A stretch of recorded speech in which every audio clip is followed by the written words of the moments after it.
제가 조사한 곳은 홍현인데요. 서울특별시 종로구 북촌 5길에 존재합니다.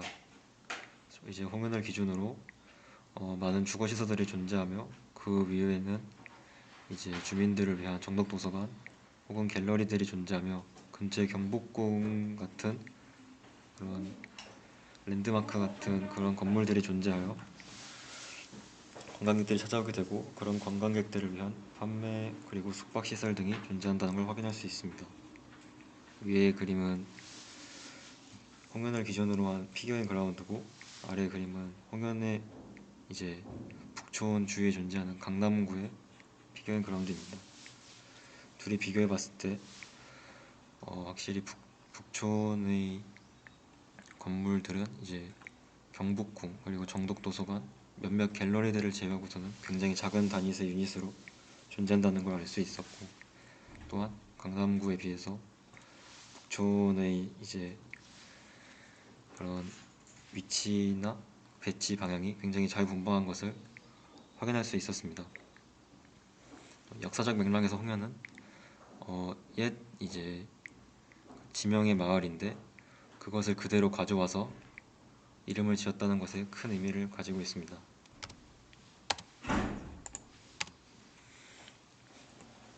홍현에서 가장 중요한 것은 접근로 중심의 설계를 했다는 것인데요. 보통은 이제 메스를 둔 다음에 그 주위로 길을 뚫지만 홍현 같은 경우에는 길을 먼저 확보해 둔 다음에 메스를 그 사이사이에 배치했다는 것이 가장 큰 특징 중 하나입니다.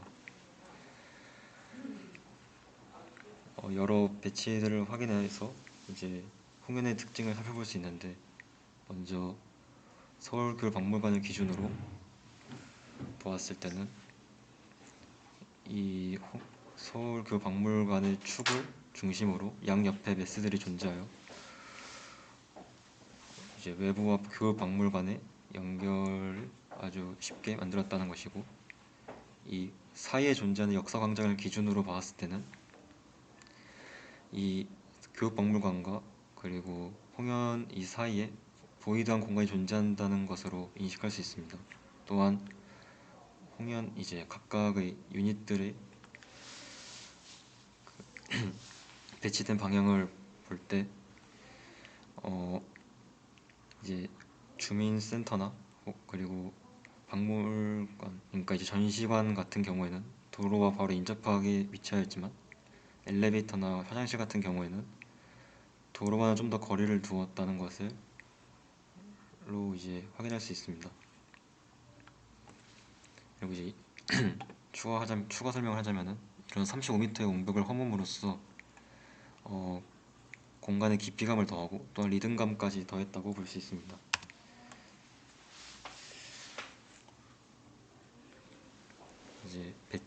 이제 각각 유닛들을 살펴보면은 공공 화장실은 주민들의 정서를 반영하여 입구를 반대편에 둠으로써 혐오 시설이 아닌 아름답고 쾌적한 공간을 조성하였고, 엘리베이터 같은 경우에는 낮에는 엘리베이터로 쓸 수 있지만 밤이 되면은 가로조명의 역할을 할 수도 있습니다. 또한 이제 전시실과 안내실은 외부에서 보기에는 각각이 독립적인 메스로 보이지만 내부에서는 이렇게 길이 뚫려져 있어서 서로가 순환되도록 설계되었습니다.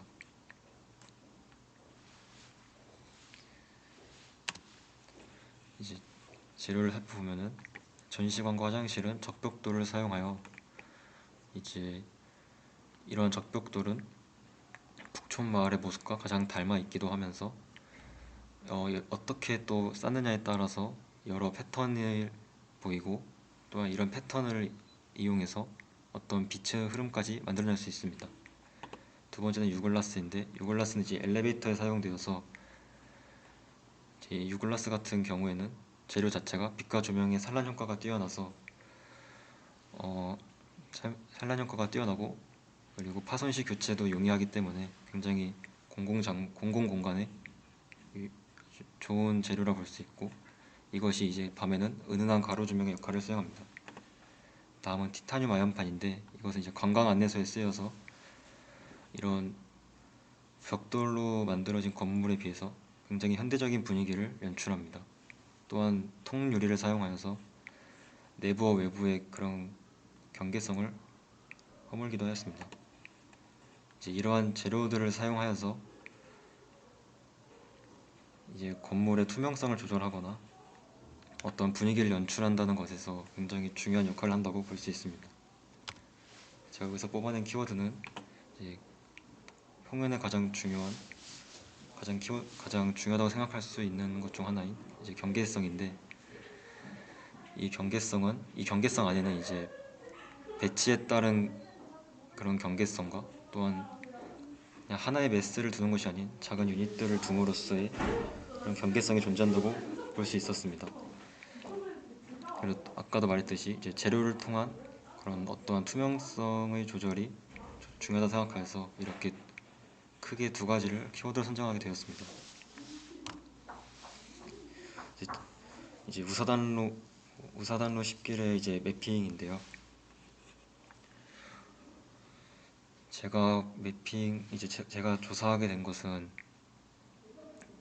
이 한강교회 부근의 이제 인면들을 중심으로 조사를 해보았는데, 단순히 보기엔 어떤지를 잘 모르겠어서 근방에 가장 액티비티가 가장 많이 일어나는 그런 이태원역 부근에서 건물들을 가져와 한번 비교해 봤을 때, 이제 색채부터 비교를 하면은 한강교회 부근의 색과 그리고 이태원역의 부근의 색을 비교해 봤을 때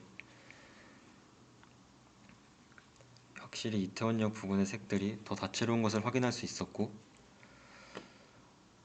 특히 이제 이런 노란색 계열의 색깔이나 푸른색 계열의 색깔들이 더 많이 나타났다는 걸 확인할 수 있었습니다. 이러한 것으로 저는 나중에 매스를 디자인할 때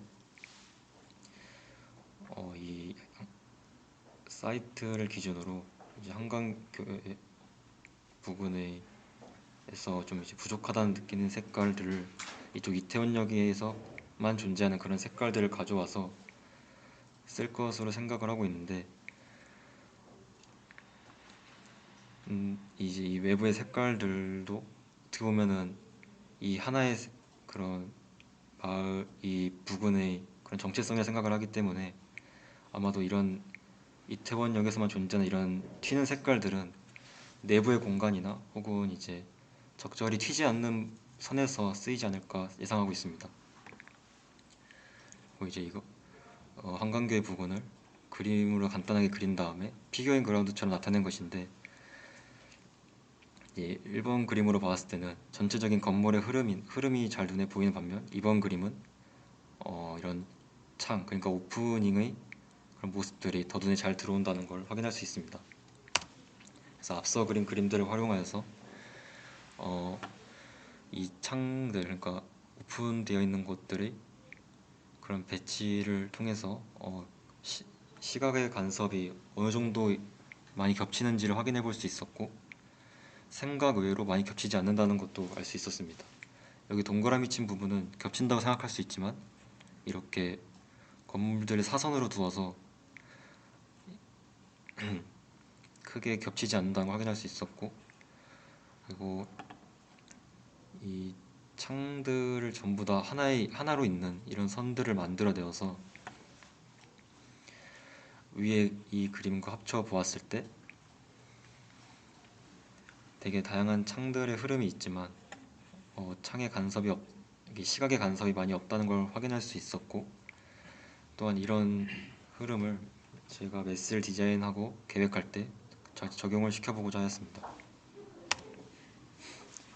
그리고 이제 이 파란색 칠한 부분에서부터 내리막길이 형성이 되는데, 이 내리막이 형성되는 부분에서부터 이렇게 담장들이 보이기 시작합니다. 그 이유는 이제 이쪽 부분에서는 이제 상업시설 혹은 교회, 이제 우리가 이제 저희들이 만약 누구든 들어왔을 때 꺼리낌 없이 들어가야 되기 때문에 그런 담장이 없는 거지만, 이쪽 부분에서부터는 주거 건물들이 직접적으로 도로와 맞닿는 부분이기 때문에 그런 담장이 생겨난 것으로 확인하게 되고요. 또한 담장의 높이가 그렇게 막 지나치게 높지 않고, 이제 출입문 정도를 구분할 수 있거나 1층 창문 정도는 가릴 수 있을 정도의 그 정도 높이란 것을 확인할 수 있었습니다. 제가 선정한 사이트는 이제 사이트를 선정한 기준은 이제 오산화로 10기를 기준으로 했을 때 존재하는 보이드한 공간들이 굉장히 적다는 걸 알 수 있었고, 그래서 뭔가 이렇게 숨구멍을 틔워주고 싶다는 생각으로 보이드가 존재하는 공간들을 기준으로 사이트를 선정하게 되었습니다. 그 선정한 사이트는 이제 한강교회 맞은편에 있는 이곳이고요.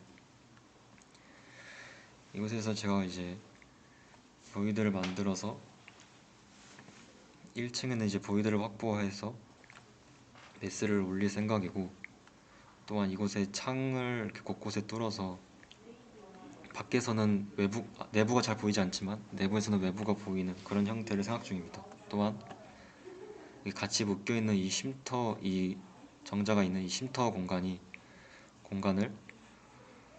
한 번에 포함해서 메스를 올린 다음에 이제 1층에 보이드를 둘지, 혹은 이곳은 놔두고 건물만 존재하는 부분에 새로운 저의 메스를 올려서